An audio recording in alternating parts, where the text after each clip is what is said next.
माघ पूर्णिमा का बाकी पूर्णिमा से कई गुना अधिक महत्व है। इस व्रत को करने से व्यक्ति की सभी मनोकामनाएं पूरी होती है। शास्त्रों में माघ मास को बहुत ही पुण्य फलदायी माना गया है। ऐसे में माघ पूर्णिमा पर इस पौराणिक कथा का पाठ जरूर करना चाहिए। इसके बिना व्रत अधूरा माना जाता है।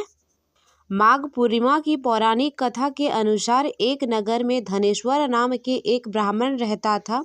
उसकी पत्नी का नाम रूपवती था, जो कि बहुत ही पवित्रव्रता और सर्वगुण संपन्न थी, लेकिन उन्हें कोई संतान नहीं थी, इसलिए वह दोनों बहुत चिंतित रहते थे।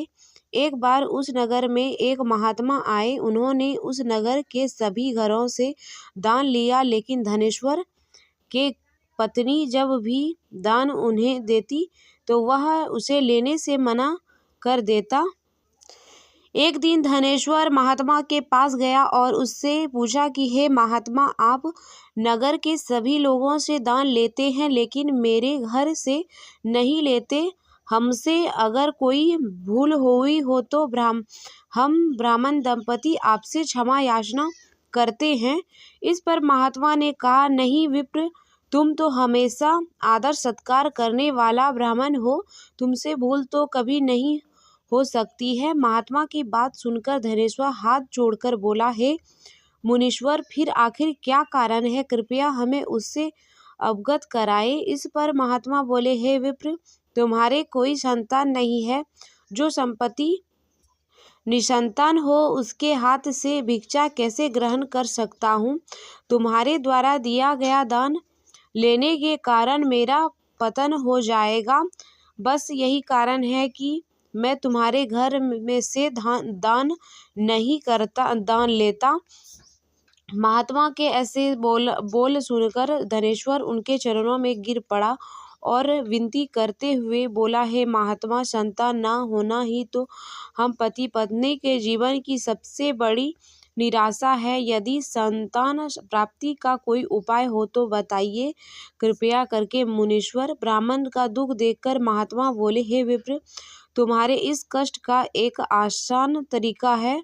तुम्हें 16 दिनों का तक श्रद्धा पूर्वक काली माता की पूजा कर उन्हें प्रसन्न करना होगा, तो उनकी कृपा से अवश्य तुम्हें संतान की प्राप्ति होगी। इतना सुनकर धनेश्वर बहुत खुश हुआ। उसने महात्मा का आभार प्रकट किया और घर आकर पत्नी को सारा बात बताई। इसके बाद धनेश्वर माँ काली की उपासना के लिए वन चला गया। ब्राह्मण ने पूरी 16 दिन तक काली माता की पूजा की और उपास रखा। उसकी भक्ति देखकर और विनती सुनकर काली माता ब्राह्मण के सपने में आई और बोली, हे धनेश्वर, तू निराश मत हो, मैं तुम्हें संतान के रूप में संतान की प्राप्ति का वरदान देता हूँ, लेकिन 16 साल की अल्पायु में ही उसकी मृत्यु हो जाएगी। काली माता ने कहा, यदि तुम अब पति पत्नी विधि पूर्वक 32 पूर्णिमासी का व्रत करोगे तो तुम्हारे संतान दीर्घायु हो जाएंगे। प्रातः काल जब तुम उठोगे तो तुम्हें यहाँ आम का एक वृक्ष दिखाई देगा। उस पेड़ से एक फल तोड़ना और ले जाकर अपनी पत्नी को खिला देना। शिव जी की कृपा से तुम्हारी पत्नी गर्भवती हो जाएगी। इतना कहकर माता अंतर्ध्यान हो गई। प्रातः काल जब धनेश्वर उठा तो उसे आम का वृक्ष दिखाई दिया, जिस पर वह बहुत सुंदर फल लगे थे। वह काली माता के कहने अनुसार फल तोड़ने के लिए वृक्ष पर चढ़ने लगा। उसने कई बार प्रयास किया, लेकिन फिर भी फल तोड़ने में असफल रहा। तभी उसने गणेश भगवान का ध्यान किया और गणपति की कृपा से उस बार वह वृक्ष पर चढ़ गया और उसने फल तोड़ लिया। धनेश्वर ने अपनी पत्नी को वो फल दिया, जिसे खाकर वह कुछ समय बाद गर्भवती हो गई। दंपति काली माँ के निर्देश के अनुसार हर पूर्णिमा पर दीप जलाती रही। कुछ दिन बाद भगवान शिव की कृपा और ब्राह्मण की पत्नी ने एक सुंदर बेटे को जन्म दिया, जिसका नाम उन्होंने देवीदास रखा। जब वह पुत्र 16 वर्ष का होने होने को हुआ तो माता पिता के चिंता होने लगी कि इस वर्ष उसकी मृत्यु न हो जाए। इस पर उन्होंने देवीदास के मामा को बुलाकर और कहा, देवीदास को विद्या अध्ययन के लिए काशी ले जाओ और 1 वर्ष बाद वापस आना। दंपति पूरी आस्था के साथ पूर्णिमासी का व्रत कर पुत्र के दीर्घायु होने की कामना करते रहे। काशी प्रस्थान के दौरान मामा भांजे एक गांव से गुजर रहे थे। वहाँ एक कन्या का विवाह हो रहा था। विवाह होने से पूर्व ही उसका वर अंधा हो गया। तभी वर के पिता ने देवीदास को देखा और मामा से कहा, तुम अपना भांजा कुछ समय के लिए हमारे पास दे दो, विवाह संपन्न हो जाएगा, उसके बाद ले जाना। यह सुनकर मामा ने कहा, यदि मेरा भांजा यह विवाह करेगा तो कन्यादान में मिले धन आदि पर हमारा अधिकार होगा। वर के पिता ने मामा की बात स्वीकार कर ली और देवीदास के साथ कन्या का विवाह संपन्न कर दिया। इसके बाद देवीदास पत्नी के साथ भोजन करने बैठा, लेकिन उसने उस थाली को हाथ नहीं लगाया। यह देखकर पत्नी बोली, स्वामी, आप भोजन क्यों नहीं कर रहे हैं?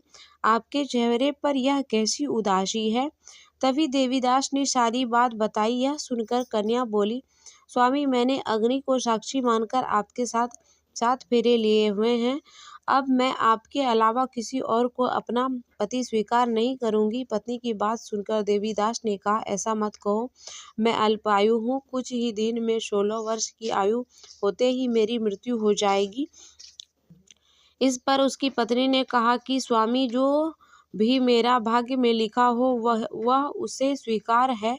देवीदास ने उसे समझाने की बहुत कोशिश करी, लेकिन जब वह नहीं मानी तो देवीदास ने उसे एक अंगूठी दी और कहा, मैं काशी जा रहा हूँ, लेकिन तुम मेरा हाल जानने के लिए एक पुष्प वाटिका तैयार करो। उसमें भांति-भांति के पुष्प लगाओ और उन्हें जल से सींचते रहो। यदि वाटिका हरी भरी रहे, पुष्प खिले रहे तो समझना कि मैं जीवित हूँ, और जब यह वाटिका सूख जाए तो मान लेना कि मेरी मृत्यु हो चुकी है। इतना कहकर देवीदास काशी चला गया। अगले दिन सुबह जब कन्या ने दूसरे वर को देखा तो बोली, हे, यह मेरा पति नहीं है, मेरा विवाह इसके साथ नहीं हुआ है।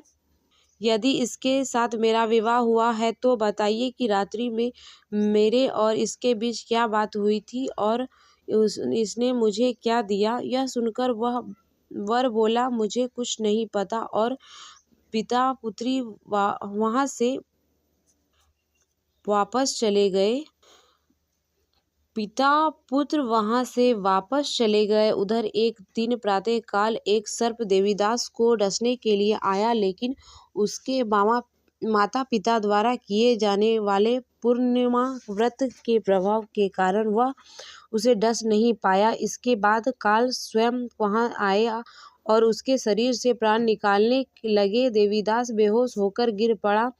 तभी वहां माँ पार्वती और शिव जी आए। देवीदास को बेहोश देखकर देवी पार्वती बोली, हे स्वामी, देवीदास की माता ने 32 पूर्णिमासी का व्रत कर रखा है, उसके फलस्वरूप कृपया आप इसे जीवन दान दे। माता पार्वती की बात सुनकर भगवान शिव ने देवीदास को पुनः जीवित कर दिया। इधर देवीदास की पत्नी ने देखा कि पुष्प वाटिका में एक भी पुष्प नहीं रहा।